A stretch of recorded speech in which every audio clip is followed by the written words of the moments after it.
یہ مرکز المعارف المفن کی وہ کتاب ہے کہ جس میں عہد نو کے ہر سوال کا جواب ہے۔ یہ مرکز المعارف المفن کی وہ کتاب ہے کہ جس میں عہد نو کے ہر سوال کا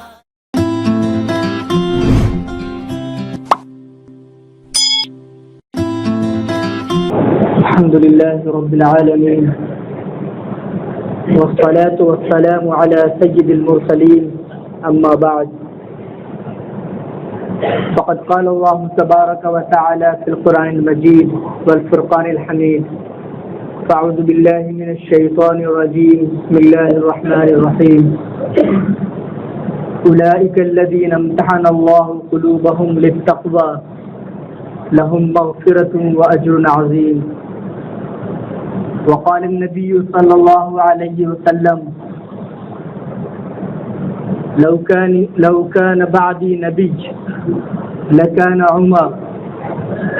أو كما قال عليه الصلاة والسلام۔ محترم بزرگوں اور دوستو، اللہ کے نبی صلی اللہ علیہ وسلم نے فرمایا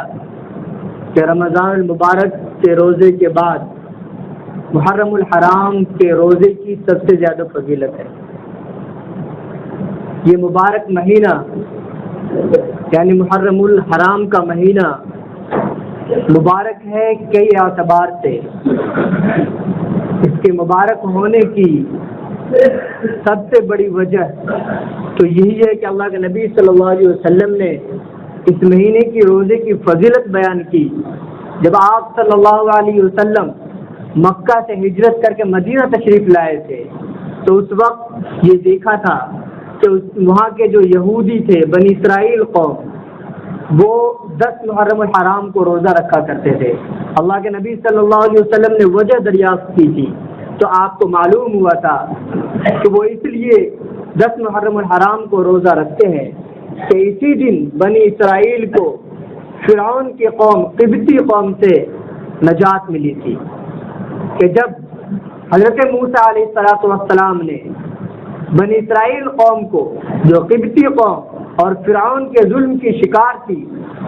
اس قوم کو لے کر وہاں سے روانہ ہوئے تھے اللہ کے حکم سے، تو جب دریائے نیل کے پاس پہنچے تو سامنے دریا ہے اور پیچھے فرعون کا لشکر ہے۔ اس وقت اللہ تبارک و تعالیٰ نے حکم دیا تھا کہ اپنے عصا یعنی لاٹھی کو دریا پہ ماریے اور راستہ بن جائے گا۔ آپ علیہ الصلوۃ والسلام نے ایسا ہی کیا تھا اور حدیث شریف کے اندر ہے کہ 12 راستے بن گئے تھے۔ بنی اسرائیل کی 12 قوموں نے اسی 12 راستوں سے عبور کیا تھا دریا کو۔ پھر اس کے بعد جب فرعون کی لشکر وہاں پہنچی اور جب دیکھا کہ 12 راستے بنے ہوئے ہیں اور 12 کے 12 قوم عبور کر کے جا چکے ہیں تو انہوں نے بھی کراس کرنا چاہا۔ جو ہی بیچ میں وہ آئے تو اللہ تبارک و تعالیٰ نے تمام کو غرق کر دیا تھا۔ تو اسی 10 محرم الحرام کو اسی شکریہ میں کہ بنی اسرائیل کو اللہ تبارک و تعالیٰ نے نجات دی تھی ظالم قوم سے، اس شکریہ میں وہ لوگ روزہ رکھا کرتے تھے۔ اللہ کے نبی صلی اللہ علیہ وسلم نے فرمایا تھا کہ نحن حق، کہ ہم اس بنی اسرائیل قوم سے زیادہ حقدار ہیں کہ حضرت موسیٰ علیہ السلام کو اور ان کی قوم کو اللہ تبارک و تعالیٰ نے فرعون سے نجات دی تھی، تو ہمیں بھی شکرانے کے طور پہ اس دن کے روزے کو رکھنا چاہیے۔ اور وہ اس دن کا روزہ فرض تھا، اسلام کے اندر اس دن کا روزہ فرض تھا۔ غالباً حضرت عائشہ صدیقہ رضی اللہ تعالی عنہ کی روایت ہے کہ جب رمضان مبارک کا روزہ فرض ہوا اور اللہ تبارک و تعالیٰ نے فرمایا کہ فمن شہد منکم الشہر فلیصم، کہ جب رمضان مبارک آ جائے تو روزہ رکھا جائے، تو اس آیت کی وجہ سے یعنی رمضان مبارک کے روزے کی جب فرضیت آ گئی تو محرم الحرام کا روزہ جو فرض تھا وہ فرضیت ختم ہو گئی، البتہ تاکید باقی رہی۔ اللہ کے نبی صلی اللہ علیہ وسلم نے جو اس روزے کی فضیلت بیان کی کہ غفر له ما تقدم من ذنبه، کہ اس روزے کی وجہ سے پچھلے تمام گناہ معاف ہو جاتے ہیں، وہ فضیلت باقی ہے۔ تو خلاصہ یہ کہ یہ مہینہ افضل ہے اور خاص کر وہ دن یعنی 10ویں تاریخ جو ہے وہ افضل ہے۔ تو افضلیت کی وجہ اللہ کے نبی صلی اللہ علیہ وسلم نے خود بیان کر دی۔ آج معاشرے کے اندر غلط عقیدہ ہے، غلط کانسیپٹ ہے کہ محرم الحرام کے اندر 10ویں تاریخ کی فضیلت حضرت حسین رضی اللہ تعالیٰ عنہ کی شہادت کی وجہ سے ہے۔ ایسا نہیں ہے، یہ تاریخ کا ایک ضرور المناک واقعہ ہے، ایک افسوسناک واقعہ ہے کہ حضرت حسین رضی اللہ تعالیٰ عنہ کو بہت مظلومانہ طریقے سے شہید کیا گیا، یہ ضرور افسوسناک واقعہ ہے، لیکن اس دن کی فضیلت صرف اسی وجہ سے نہیں ہے۔ حضرت مولانا تقی عثمانی صاحب نے فرمایا کہ یہ صحیح ہے کہ حضرت حسین رضی اللہ تعالیٰ عنہ کو اللہ تبارک و تعالیٰ نے فضیلت دی ہے کہ اس مبارک دن کے اندر شہادت نصیب ہوئی۔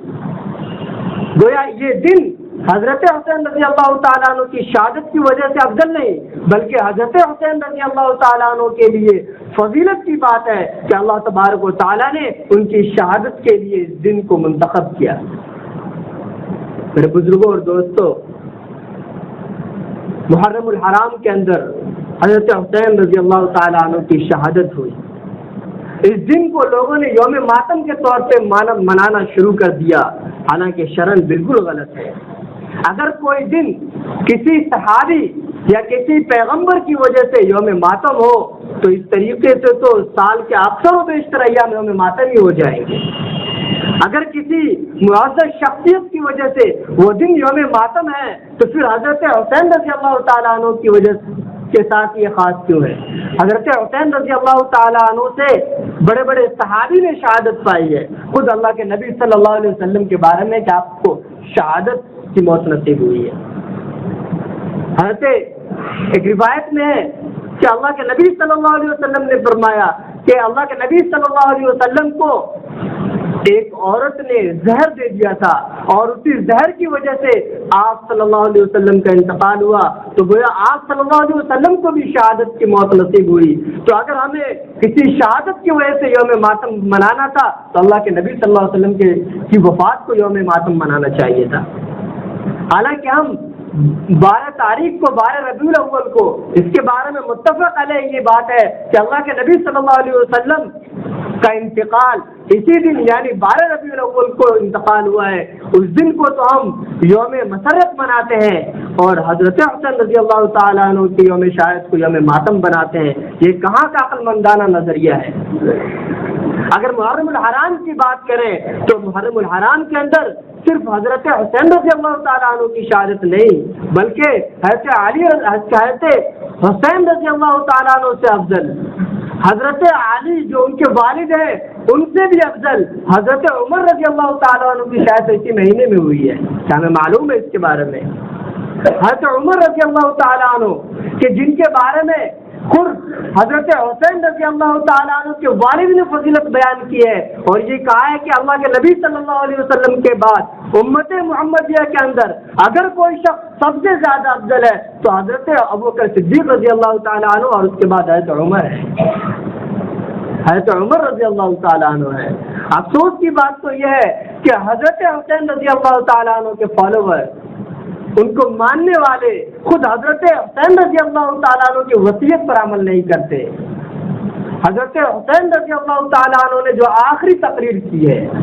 یعنی شہادت سے قبل حضرت حسین رضی اللہ تعالیٰ عنہ نے جو تقریر کی ہے اس تقریر کے اندر انہوں نے کہا ہے کہ لوگوں میری وفات کے بعد ماتم مت منانا، حضرت حسین رضی اللہ تعالیٰ عنہ نے کہی ہے، لیکن اس کے باوجود ہم حضرت حسین رضی اللہ تعالیٰ عنہ کی وفات کو یوم ماتم کے طور پر مانتے ہیں۔